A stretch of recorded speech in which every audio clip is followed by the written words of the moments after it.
MH52 news आवाज जनतेचा। गौताळा अभयारण्यात निखिल सूर्यवंशी खून प्रकरण। शिंदी गावचे पोलीस पाटील रवींद्र पाटील यांच्या मुलाच्या सहकार्याने आरोपीस जेरबंद।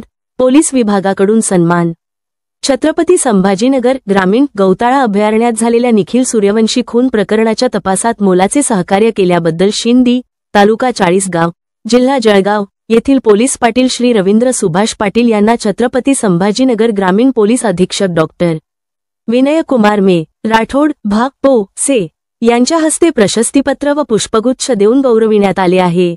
प्रकरणाचा तपशील। शिंदी गावातील तरुण निखिल सूर्यवंशी याचा निर्घृण खून करून मृतदेह गौताळा अभयारण्यात टाकण्यात आला होता। हा प्रकार उघडकीस आल्यानंतर परिसरात एकच खळबळ उडाली। या प्रकरणी कन्नड ग्रामीण पोलीस ठाण्यात गुन्हा क्र. 224/2025 कलम 103(1) भारतीय न्याय संहिता अंतर्गत नोंद करण्यात आली होती। तपासासाठी पोलीस यंत्रणा सलग 8 दिवस अहोरात्र कार्यरत होती। या तपास मोहिमेत पोलीस पाटील रवींद्र सुभाष पाटील यांनी दिलेल्या अचूक माहिती, स्थानिक सहकार्य आणि तपासास दिलेल्या मोलाच्या दिशानिर्देशांमुळे आरोपीचा माग काढण्यात पोलिसांना निर्णायक यश मिळाले।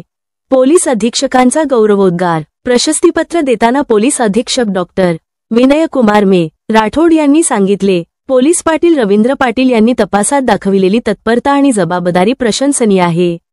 त्यांच्या सहकार्यामुळे खून प्रकरण उकलण्यात मदत झाली असून अशा जागरूक नागरिकांमुळे पोलीस दलाचा जनतेतील विश्वास अधिक दृढ होत आहे। शिंदी ग्रामस्थांनी आपल्या गावच्या पोलीस पाटलाचा सन्मान झाल्याबद्दल अभिमान व्यक्त केला आहे। रवींद्र पाटील हे नेहमीच गावातील कायदा आणि सुव्यवस्था राखण्यासाठी सक्रिय असतात। खून प्रकरणात दिलेल्या त्यांच्या सहकार्यामुळे सत्य समोर आले असे ग्रामस्थांनी म्हटले। MH52 न्यूज आवाज जनतेचा बातम्यांसाठी संपर्क नवनाथ मांडे चाळीसगाव।